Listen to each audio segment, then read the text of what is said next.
अगदी बरोबर.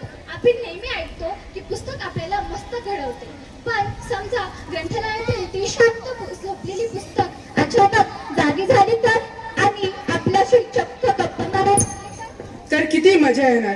आणि आज आपल्या मंचावर असाच एक चमत्कार घडणार आहे. मराठी भाषेतील विविध साहित्य प्रकार जसे की कथा, नाटक व अजून प्रकार आपल्या मंचावर येऊन आपल्याला परिचय देणार आहेत. आपले विचार, भावना योग्य प्रकारे आणि प्रभावीपणे मांडायचे असतील तर आपल्या भाषावर प्रभुत्व पाहिजे. मराठी भाषा विविध साहित्य प्रकारांनी समृद्ध आहे. या साहित्याच्या वाचनाने भाषा प्रभुत्व येते आणि जीवन अनुभव समृद्ध होते. आता सादर करत आहोत नाटिका रंग साहित्यांची.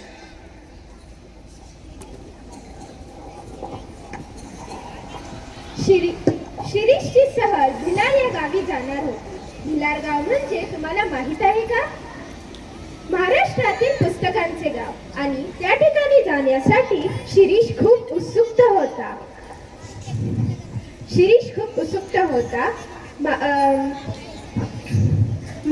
आता आपण सहलीला जायचे म्हणून तो झोपतो, आणि झोपेत काय होते ते आता आपण पाहूया.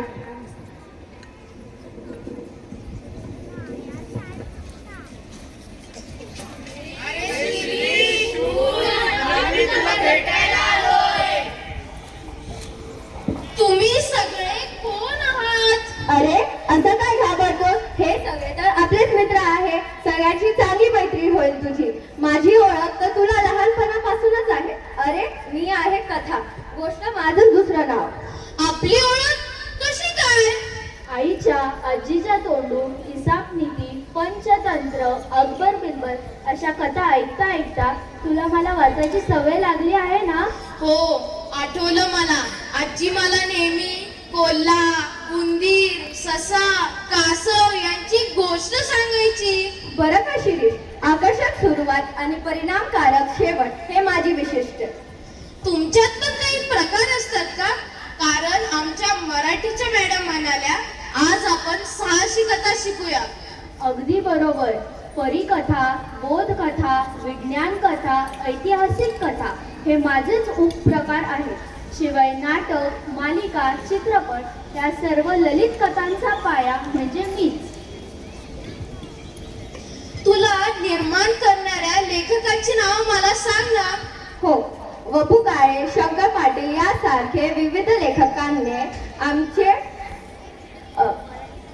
मराठी कथेतून उत्तम मराठी वाचकांचे मन तृप्त केलं.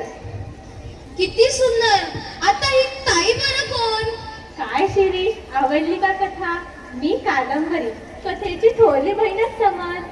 कादंबरी म्हणजे खरं तर मोठी कथा, पण माझा आवाज कथेपेक्षा फार मोठा. मोठा म्हणजे किती ग?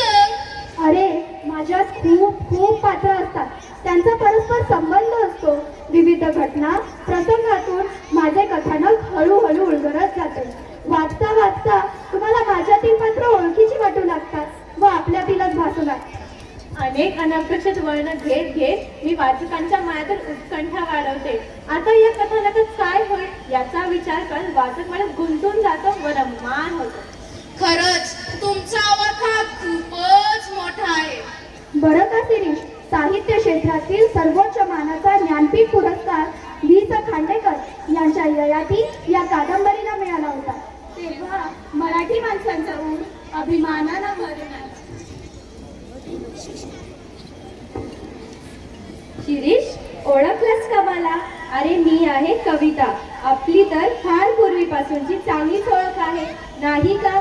तुमच्या पाठ्यपुस्तकातल्या सगळ्या कविता तुम्ही तालासुरात म्हणता. हो ताई, आठवलं मला.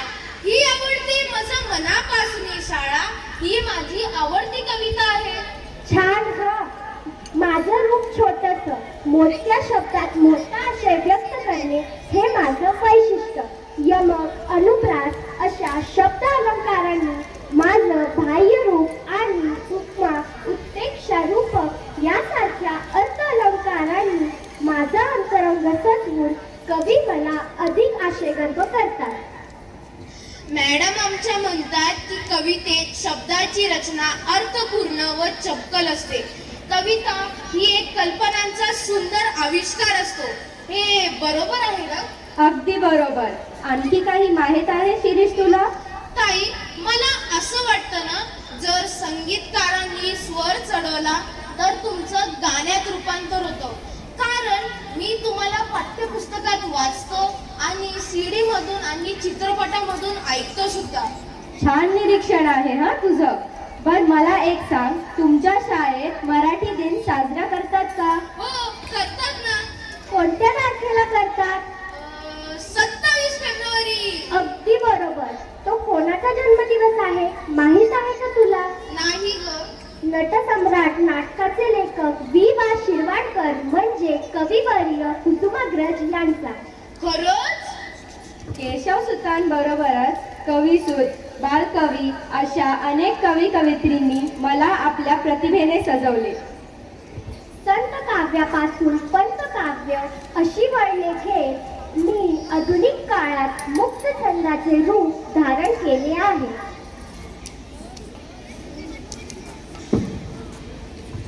होय शिरीष, ओळखलंस का मला? तू कोण आहेस? माझ्याकडे बघ, म्हणजे तुला कळेल. नाटक दादा तू? होय, पात्र रचना, सुरसुरीत संवाद आणि नाट्यमय घटना व प्रसंग यामुळे मी मराठी माणसाच्या हृदयात अनळ स्थान मी प्राप्त करतो. तुला माहित आहे का, माझे रंगमंचावरती सादरीकरण होणार आहे. याचे भाग्य देऊनच नाटककार माझी मांडणी करतो. मी वाचनीय आणि प्रेक्षणीय व्हावे अशीच त्याची अपेक्षा असते. कालच मी एक धमाल बालनाट्य बघितलं. त्याचं दिग्दर्शन उत्तम आहे असं बाबा म्हणाले. वा, छान.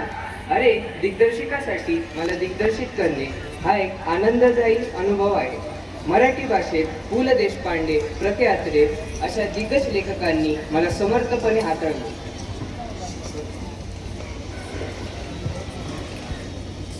ए शिरीष, इकडे बघ. मला कोण बोलवतंय? अरे मी चरित्र. मी एखादा थोर व्यक्ती महत्वाच्या व्यक्तीच्या लेखकावर प्रभाव पाडतो आणि त्याच्या आयुष्याची गाथा लिहिण्यासाठी लेखकाला प्रेरणा मिळते आणि त्यातून मी जन्माला येतो. आमच्या मॅडम म्हणतात की थोराचं चरित्र सामान्यांना प्रेरणा देतं. अगदी बरोबर. कारण मी असतो संघर्षमय, उदंडवान आणि संधीचे सुवर्ण संधीत रूपांतर करणारा. म्हणूनच सामान्य लोकांची मनं व मतं माझ्या सहवासात बदलतात. बाबासाहेब पुरंदर, धनंजय गाडगीळ अशा प्रसिद्ध लेखकांनी आम्हाला हाताळले आहे. वा, ताई दादांनी मला किती माहिती दिली. आता हा दादा बरं कोण? मी आत्मचरित्र, चरित्रांच्याच कुटुंबातील. चरित्र म्हणजे एखाद्या व्यक्तीच्या आयुष्याचं लेखकानं केलेले वर्णन. तर मी म्हणजे माणसाच्या स्वतःच्या जीवनाचं तटस्थपणे केलेले वर्णन.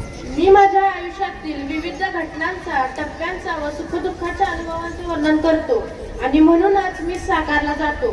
स्वातंत्र्यवीर सावरकर, डॉक्टर प्रकाश आमटे, डॉक्टर जयंत नारळीकर, मल्लिका अमर शेख हे माझे गाजलेले लेखक.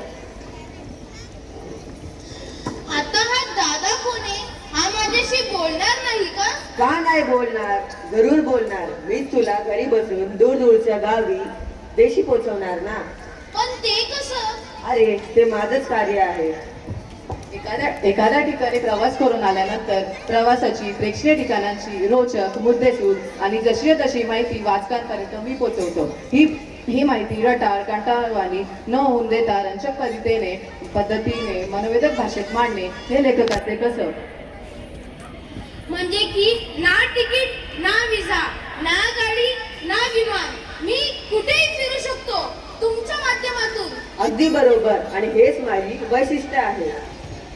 म्हणूनच मला पु ल देशपांडे, रमेश मंत्री अशा मोठ्या लेखकांनी आपलंसं करून प्रसिद्ध केलं.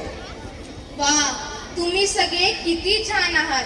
मला तुमच्याशी मैत्री करायला खूप आवडेल. तुमच्यासारख्या निस्वार्थी मित्रांमुळे माझं मनोरंजनही होईल आणि ज्ञानही वाढेल आणि लेखनही सुधारेल.